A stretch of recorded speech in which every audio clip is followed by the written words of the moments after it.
No ano, vamos à primeira correção da atividade da semana 1, a unidade temática Totalitarismos e Conflitos Mundiais, e o objeto de conhecimento, a Revolução Russa. Então, na questão número 1, nós temos um texto sobre a Revolução Russa e uma imagem representando a opressão da população sob a monarquia russa, certo? Letra A. Por que a Rússia deixou de acompanhar países vizinhos como a Alemanha, França e Reino Unido? Essa questão remete à situação de a Rússia continuar sendo um país de estrutura agrária e feudal, enquanto estes países citados já estavam avançando na industrialização, certo? Então, o que aconteceu, né?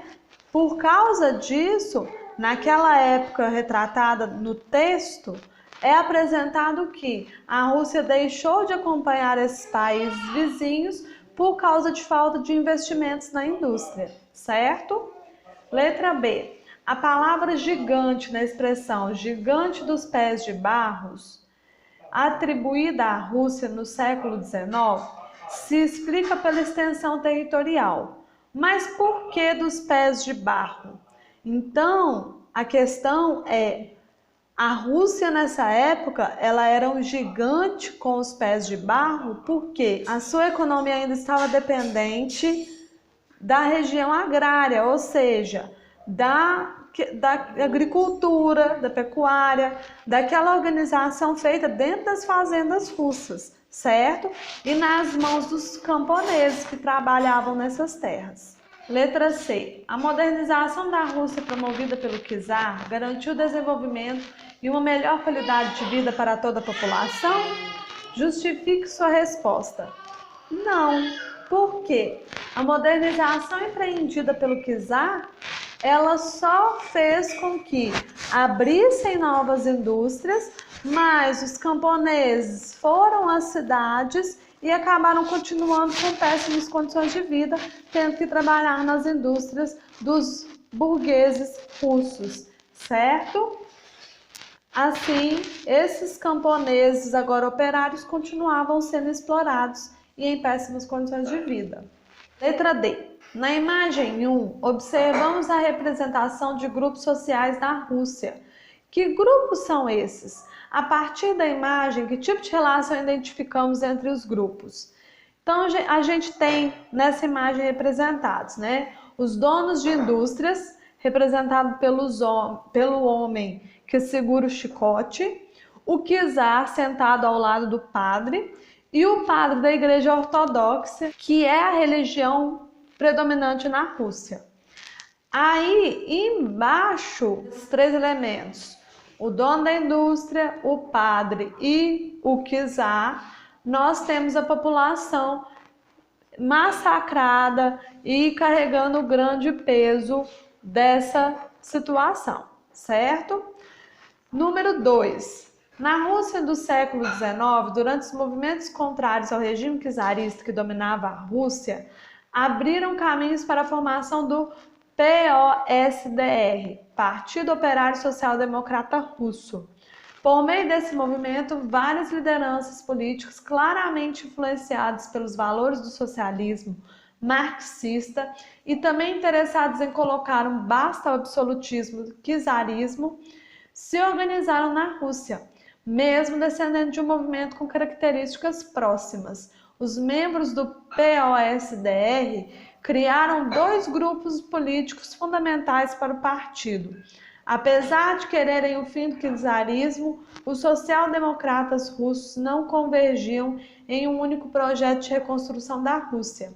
Dessa maneira que podemos observar o surgimento de dois grupos, os mencheviques e bolcheviques. Os mencheviques representam a minoria e os bolcheviques a maioria. Leia sobre esses dois grupos no livro didático ou pesquise na internet e complete o quadro com as informações solicitadas. Então vamos lá, né, gente? Nós sabemos que o Partido Operário Social Democrata Russo, ele estava alinhado com as ideias marxistas. Então, o objetivo principal dele seria a implantação de um socialismo na Rússia. ok? E aí a gente vai ver agora a distinção entre as duas correntes surgidas a partir desse partido.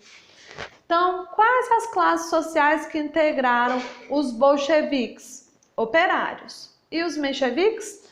Também operários, certo? Porque todos provenientes do Partido Operário Social Democrata Russo. Os líderes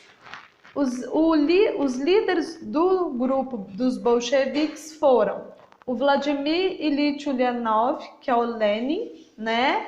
E o Levi Davidovich Bondsey, que é o Leon Trotsky, certo? E os mencheviques, que foram liderados por Yuri Martov. Quais ideias foram defendidas por cada um deles? Os bolcheviques acreditavam que o socialismo deveria ser feito por uma luta dos trabalhadores e de forma a quebrar com a estrutura social vigente, enquanto que os mencheviques acreditavam que era melhor apoiar a burguesia por uma revolução democrática e depois, aos poucos, os operários conseguirem fazer a organização do poder buscando o socialismo. E as formas de chegar ao poder? Os bolcheviques queriam uma revolução total dos trabalhadores. Os mencheviques, por outro lado, queriam essa revolução democrática junto aos burgueses. E o regime político que defendiam? Os bolcheviques queriam uma ditadura do proletariado, enquanto que os mencheviques queriam tentar chegar ao poder de forma mais democrática, certo? Número 3. Leia o trecho da biografia de Vladimir Lenin e observe a imagem 1. Em seguida, responda as questões. Então, a gente tem um breve trecho da biografia de Lenin e aí a pergunta: quem foi Lenin? Lenin foi um dos fundadores do Partido Operário Social Democrata Russo e aí ele foi o líder da Revolução Russa, certo? Sendo depois o primeiro presidente desse país. Letra B. A qual ala do POSDR, Partido Operário Social Democrata Russo, ele fazia parte? Ele fez parte dos bolcheviques, portanto que ele encabeçou essa ala, certo, gente? Nós sabemos que junto ao Yuri Martov, Lenin fundou o Partido Operário Social Democrata Russo, mas por causa das divergências de ideais, Yuri Martov ficou com os mencheviques, né, que era a minoria do partido, e Lenin ficou com os chamados bolcheviques, sendo o líder deles. Letra C. O que foi a NEP, Nova Política Econômica, implantada por Lenin quando governava a Rússia? Gente, nós sabemos que a Rússia se retirou da Primeira Guerra Mundial e aí ocorreu a entrada desse regime socialista no poder, certo? Mas aí grupos anticomunistas se organizaram e a partir de 1918 ocorreu uma guerra civil entre os chamados russos brancos e o Exército Vermelho. Para essa guerra civil ter um final com o governo vencedor, vamos dizer assim, foi ocorrido então o comunismo de guerra, certo? Com a perseguição de opositores e a retirada de produtos do mercado. A economia da Rússia, que já estava muito prejudicada pelo seu envolvimento na Primeira Guerra Mundial, ficou mais prejudicada ainda. E aí, após o final dessa guerra civil entre os russos brancos e o Exército Vermelho, o que aconteceu? Ocorreu a necessidade de uma reestruturação econômica da Rússia. O que Lenin no poder, então, resolveu organizar? Resolveu organizar essa nova política econômica que previa o seguinte: medidas capitalistas dentro da economia russa. Para quê? Para uma recuperação daquela economia. Aí, após essa recuperação, retornaria o socialismo. E quais são as características dessa nova política econômica? As características dessa nova política econômica são a propriedade privada, ela volta a ter uma certa influência sobre os pequenos setores da sociedade, no comércio e na indústria, certo? Então, gente, nós terminamos por aqui a correção da semana 1 do PET 3 de História, certo? E até a próxima!